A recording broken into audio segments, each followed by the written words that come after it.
Epperhart. Doug Epperhart. That was Alan Fran before me, by the way, just for the record. Doug Epperhart, Coastal. James Dusenberry, Central. Kelsey and Holbridge, stakeholder. Richard Havenant, Coastal. Brooke Smith, Northwest. Lori Feldman, coastal. Frank Anderson, Central. Adele Healy, coastal. Lee Swanson, coastal. Mona Sutton, coastal. Garrett Tyke, Northwestern. Agent Fernandez, Central. Okay, I believe CD 15 is not on. Are they on attendee? But Brian, I see Brian Martinez from CD 35. Yeah. Brian Martinez. Lamar. I'm here. Yeah. Hi, Brian, thank you. It's on No, you. thank y'all. I was really bummed out that the Caltrans meeting was going to be my only meeting tonight. So glad it happened. But can I give a quick update? Yeah, can you hear me? We can. You're Oh, on. nice. Perfect. Okay. So just brief updates. It's mostly ledge related. I've seen three of the senators' bills make significant progress, so I'll keep it concise. So the first one was SB 652. This bill revises training requirements for private security cards, mandating that the power to arrest and appropriate use of force training be administered and certified by a single course provider. The training has to now be completed within 6 months before the application is submitted to the Bureau of Security and Investigative Services. Having passed the assembly floor, the bill is now back in the Senate for concurrence, and it is in the finish line. Very excited about that. And when session returns early next month, there should be more progress on it. The next one is SB 611. This urgency bill reenacts and modifies provisions concerning CEQA review for certain development projects, aiming to streamline approval processes. Specifically, it limits judicial invalidation of approved development projects due to CEQA non-compliance if they are consistent with an updated community plan for which an environmental impact report was previously certified. These provisions provide to community plan updates adopted on or after the first of this year. The bill is actually in its third reading in the Assembly, so once that passes the Assembly, it might go to concurrence if the changes are significant, but I doubt that. So coming up, and last bill, it's SB 757. The bill would authorize city and county legislative bodies until January 1st of 2035 to collect fines for specified nuisance abatement violations using a nuisance abatement lien or special assessment. Basically, any fines or penalties recovered must be used to fund efforts within the city or county government, again, aimed at streamlining housing development projects or establishing a revolving loan fund for housing purposes. The bill also requires cities and counties to create a process for granting hardship waivers to reduce fines, especially for people or for those responsible persons with incomes below 200% of the federal poverty line, or it can be totally waived. Having passed the Assembly floor, it's actually back in the Senate for concurrence to approve the Assembly language. If any of those were kind of vague, I understand I kind of just threw a lot of words. Let me know. Happy to go into detail. But beyond that, that's all I have to conclude for my report. I do appreciate Northwestern for sending me their language for the Caltrans related letter that is proposed. I've shared it with our director, so they are now aware of this at the Senate as the senator as well. Okay, any questions for Brian? Going once, twice. And congrats to everybody that got elected. But excited to work with y'all. That's it. Okay, Clearwater. I spoke to the rep and they were not sure when they're going to attend, so I believe their agenda is going to be, unless someone's here to speak for Clearwater, it's being further to ours. Okay. Consideration IS position, Robin. Here.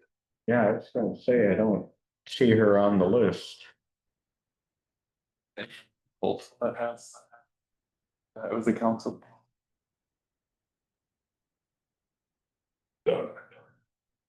Anything? You know what? I mean, I'll be honest, it's like, unless somebody else, I mean, I'm not on the committee, I'm just the president. But if somebody wants to speak to it, that's great. Otherwise, it can wait till next month. Okay, This was, yeah, a discussion that Diana and Robin had about putting this on the agenda. That was Yeah. off-street parking. That- Yeah. so- Yeah. Mhm. okay, going on to the next item. Kane, you're up. Okay, I'm happy to report that the Northwest San Pedro Council has sent in a letter of support for the medians of ones sorry, the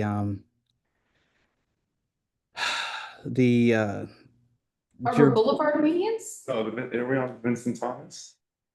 oh wait. This has to do with the, Oh, I'm sorry. Oh, the height. Oh, sorry. Item 6. Thank you. The consideration for approval of the resolution related to the increasing of the height. Oh, Bridge. Yes. And we have sorry, I'm on a different channel here. I'm here in Boston. We have approved language for a feasibility study related to the height of the Vincent Thomas Bridge. Kane, the co-host, Kane, could you share your screen to show the resolution? Sure, give me 1 second here. James Campbell's.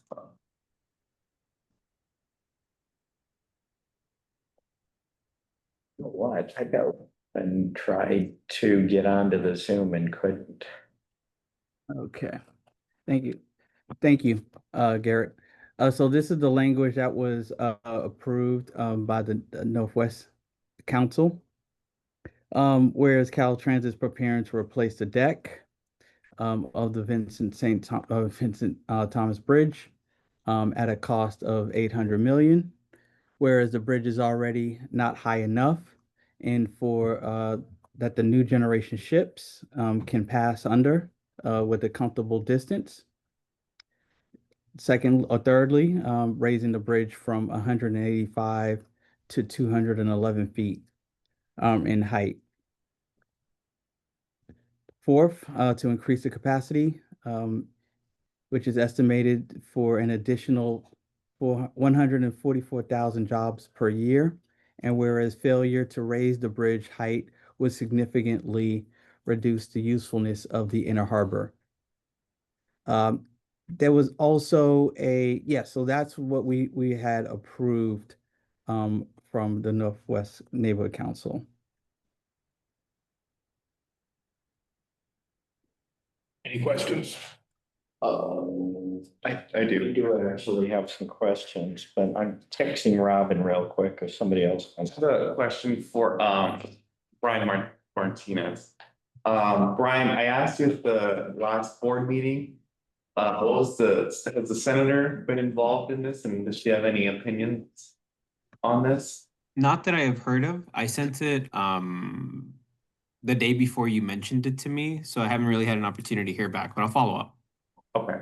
And it would give me another reason to follow up again if it were to pass today. So yeah. thank you. So Brian, the last I heard was that it's in the governor's office for review.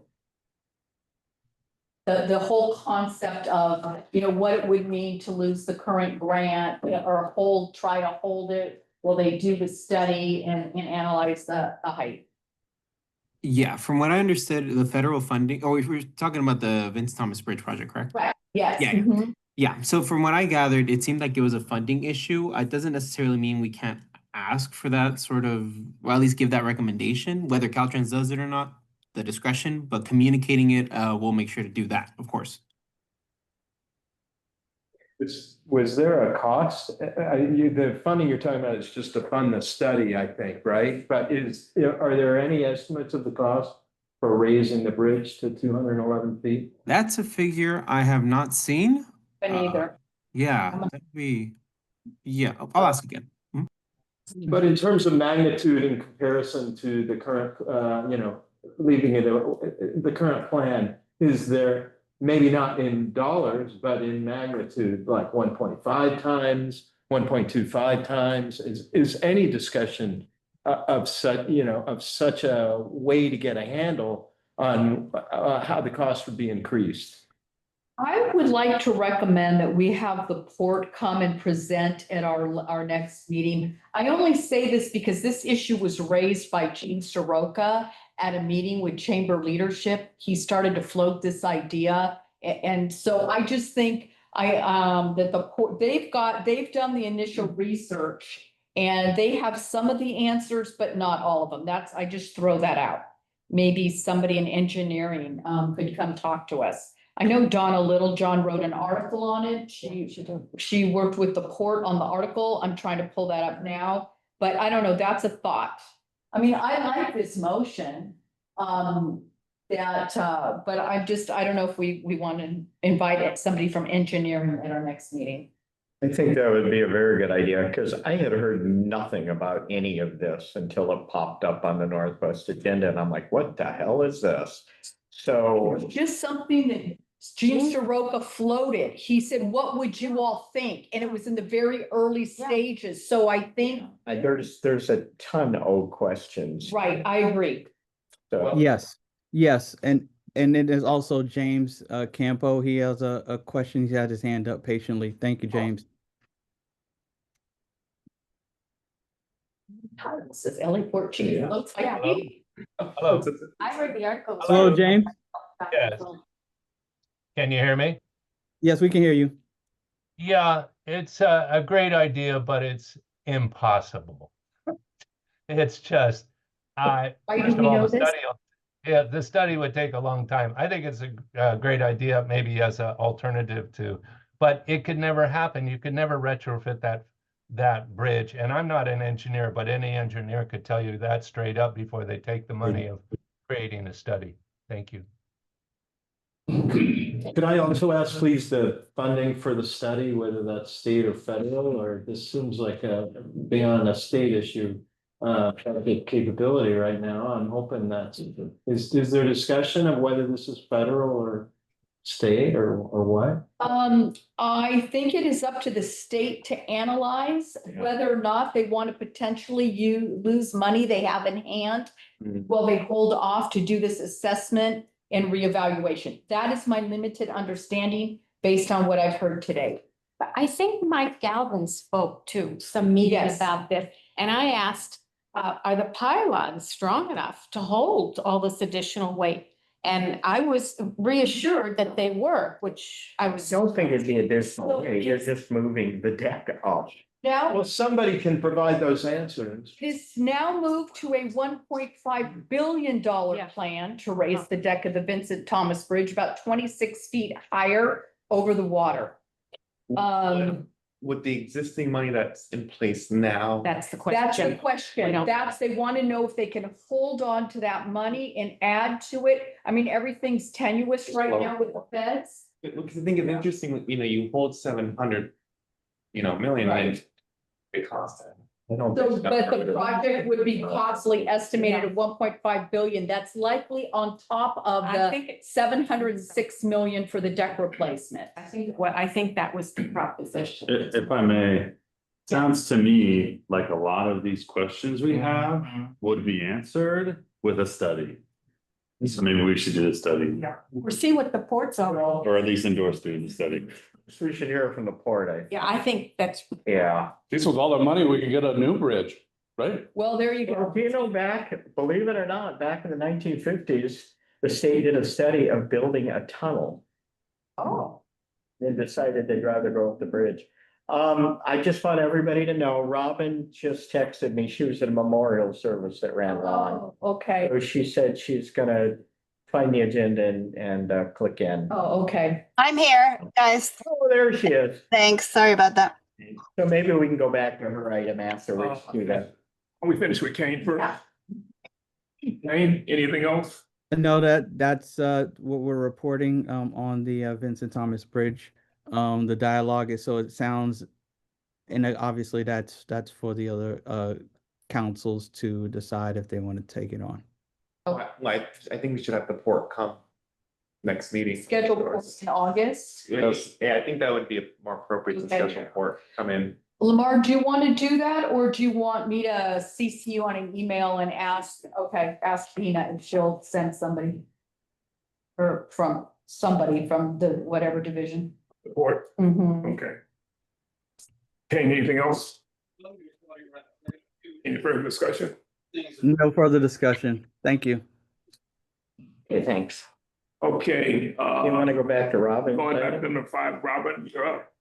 Okay, very good. This is regarding a potential CIS opposing a council file regarding a proposed amendment for elimination of parking requirements in the city of LA. I don't know. I don't think it was my draft was included in your supporting documents, but I'm going to forward it right after this meeting, and it may be something you want to take back to your committees and go over in detail. So there's, I don't know, about 25 whereases, maybe more. But let me just tell you what the resolved is, and you'll get the idea. It's proposed resolved is that the neighborhood council opposes the city's motion regarding elimination of off-street parking requirements unless the requested feasibility study and cost benefit analysis includes consideration of the effects of Assembly Bill 2097 and an update of existing parking requirements that includes establishment of community-based parking requirements based on defined neighborhood characteristics, as well as any additional applicable objective factors such as the need for adequate parking for medical office buildings, education facilities, etc. So it's a quite aggressive motion that's been put forward. And kind of shocking since we're parking starved in San Pedro for sure, and most other areas of the city, especially with restaurants getting approval for al fresco dining, taking away parking and requiring no parking along with the additional seats. And essentially this is saying we need to study it. We need to study the effects of the state bill, AB 2097, that's been in effect for about 3 years now, and see if that's taking away too much parking or what the impacts are. And then study the existing parking requirements, because this is just a bridge too far, a step too long to just jump into this. Robin, can I ask you a question? Yeah. Because like on the council file, the original motion, is it for an analysis to study the impacts? Or does it recommending removing off-street parking? My proposed motion? No, the actual city council Oh, file. no. I'm trying to pull out the actual, because Yeah. I'm just. They always recommend that, you know, they'll assign it to DOT and planning and, you know, some other department to study it. But we're kind of trying to guide them into specific areas to study here, which is considering the effects of AB 2097, looking at community-based parking needs. No, I understand. I was just wondering about timeline, what the timeline looked like. So, okay, thank you. Yeah, I think we're okay on timing. This is going to take a while for the city to study. That's what I wondered. Okay. Yeah. And I'm thinking I'm going to take it back to our coastal land use committee and talk about it in a lot more detail, but you know, and maybe everybody wants to do so, but it's definitely something we should all think carefully about and talk about and make a recommendation on. That would be great. I'd love to hear it at our committee. Great. Central that committee. So who can I forward this proposed language to that can get it out to everybody? Lamar? Yes. Great, I will do that today. And feel free to, of course, contact me with any questions. Any comments on Northwest? Going once, twice. Moving on. Okay. Anything else, Robin? No, that was it this time. Thank you. Okay, let's go back to Kane. Kane, don't move. Stepped away because this camera's on. Okay. Frozen. Okay, moving along to any updates on items of interest to the committee? do have an update. I just want to apologize to everybody. The Jedi Zone workshop scheduled for tomorrow night will be rescheduled because our presenter has COVID. So I will let you all know. Hopefully we'll get it rescheduled mid to late August, but I'll keep everybody posted on that. Thank you. Any other updates? Haven't heard that word in a while. Okay, move on to public comments. Just during this. Public comments on non-agenda. Yeah, Just one thing I know, I personally and I want to try to focus on looking at Metro expanding both Metro bike share down here, especially with West Harbor and everything happening. It seems like it would be a great solution for last mile solutions for locals to be able to get to the West Harbor and everything and not have to worry about parking. And also to see if Metro can expand their Metro micro service down here, which I don't know if people are familiar, but basically Metro operates their own version of Uber that costs like $2, but it only operates in designated zones. There's already like a dozen areas all around LA. It's like a little bubble. And within that little bubble, if you live here and you want to get to a restaurant over here, you can just pay a couple bucks and Metro Micro will pick you up just like an Uber does and take you there within that zone, but they don't go between zones. And I feel like, again, Pedro would be a great place to have that because it's like, we're in that zone where we're small enough that it could be quick to get around, but we're too big to like walk or bike necessarily around. And again, with all the development happening and outsiders coming in, it'd be another great solution for locals to get to all the new stuff without worrying about parking and everything. That's a great idea. So, yeah, and I just did to Tim already and he said he's supportive. Yeah, you can get it. What's the gentleman's name that just spoke? James Dusenberry from Central. Thank you. We had, And we Yeah, also have it's we actually, have a raised hand. oh, James, James, Yeah, I'm sorry, I was late coming here. Nothing on Clearwater tonight then? no, They didn't show up. Thank you. no, I was gonna say that's actually a brilliant idea because you can get from anywhere in Pedro to anywhere else in 15 minutes, 10 if you run stop signs. Oh, I mean, Pedro's actually a really compact place. Yeah. Yes, it is. I know. Tim said that they apparently did have Metro bike share here, but We that there was like weird rules about advertising or they something. were at the corner of 6th and Center and we had them on the promenade.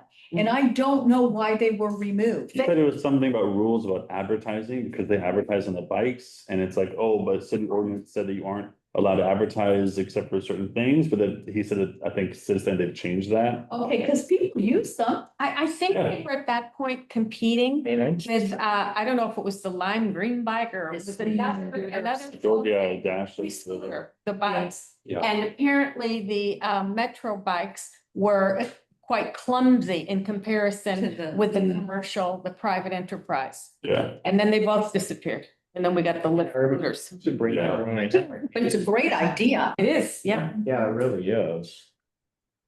Well, I'll be pushing for that. We love that. That's the next one. Yeah, you should, that should be your project. But that's my plan for the next City. few years, yeah. any other Yeah, public comments, Doug? yeah, I do. I just wanna, this is my latest mission. I just want to remind everybody about the Charter Reform Commission that is now holding meetings. They have a very ambitious schedule. As I characterized it the other day at the Board of Neighborhood Commissioners, they are literally building the car as they're rolling down the highway. They, for instance, are now holding public meetings, but they haven't contracted anybody to do outreach. So people like me are, I've been pushing the Department of Neighborhood Empowerment to at least tell neighborhood council people this is happening. Now, I'm just going to remind everybody, this is charter reform. They are not writing a new charter. But there are a lot of big issues, particularly looking at, for instance, expanding city council. That's one that there are groups out there who are pushing it like mad. There are ethics reforms, things that are coming up. There's actually a lot having to do with the city's financial situation. For instance, creating the position of a chief financial officer, going to a 2-year city budget. These are all things that are in the mix now.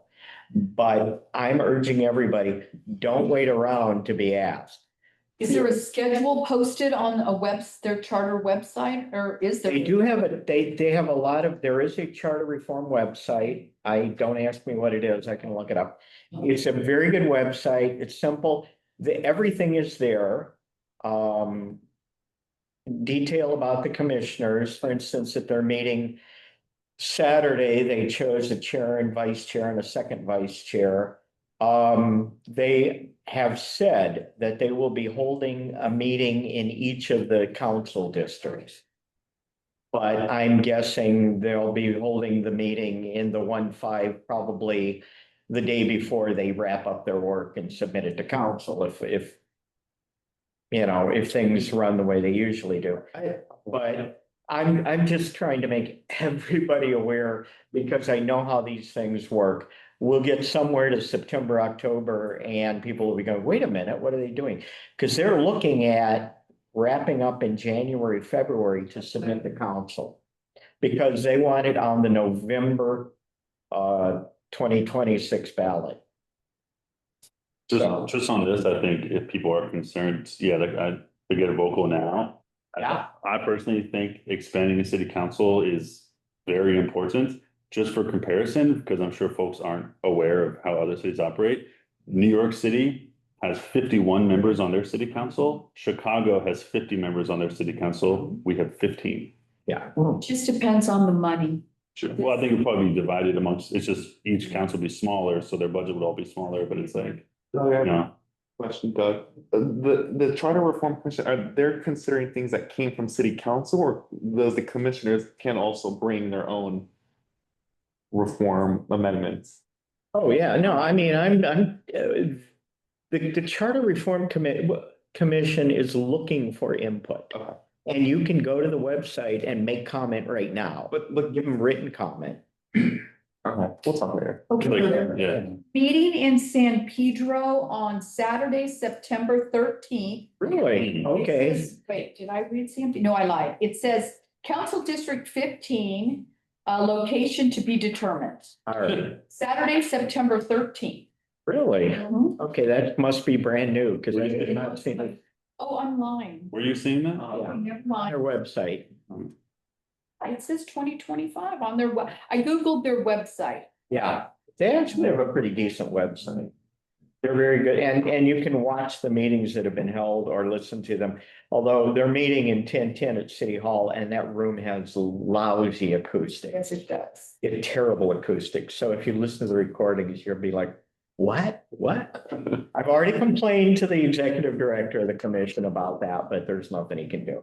Doug, because this is, we have don't we have some of our own harbor area items that need to go to the ballot in November? Tim, I have to pull up Tim's motion. Yeah, No, the city council has submitted a number of items to the Charter Reform Commission Okay, for their consideration. That I did know. not, and a lot of that's just administrative tweaks. It's not, it's no, okay, it's to sort of, thought Axel presented to us something that he wanted our support for and I'm gonna look it up. That would be on the ballot in November, but I'll look it up. and if it is, it's then potentially, well, the council has Oh, it's. adopted motions that they're placing on the ballot. Okay. That may be what you're talking about. That, because it is memorializing PAIP, so with that. Yes, I would- yeah, that's Tim's motion, which, yeah, which like I know Coastal has already supported a few months back. Okay. Yeah. Any additional comments, public wise? Going once, twice? Well, I'm sorry, Kane here. Just an administrative issue, Chair.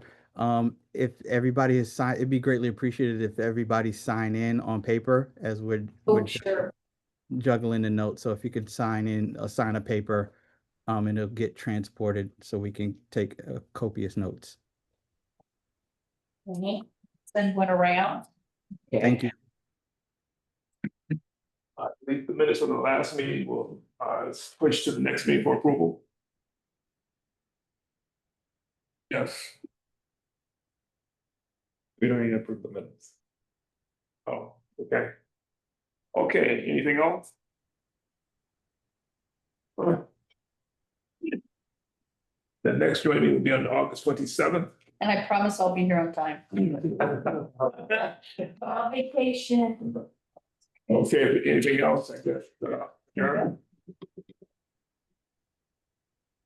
For me, Meeting adjourned. Thank you. Go up to next year. Thank you. where tonight, oh, I know, You wrap I'm it at in 7:07. 47. Yes. Very good. Ciao. I think that one, huh? we don't know. 47. Meeting. Yeah, great job. Very fast.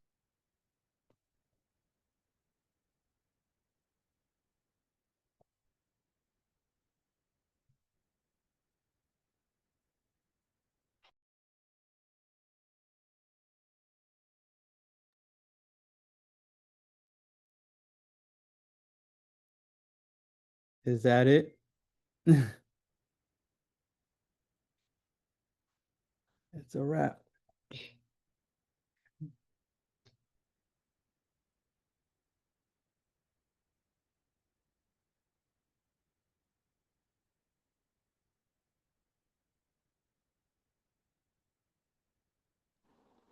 All right, great job, guys. Without your help, this probably wouldn't have taken off. You needed to be online. So thank you so much, Garrett, for what you did, and Kane for helping to get things going. I look No, forward to thank seeing you. you gentlemen in August. All right, safe travels and we'll talk soon. Cheers.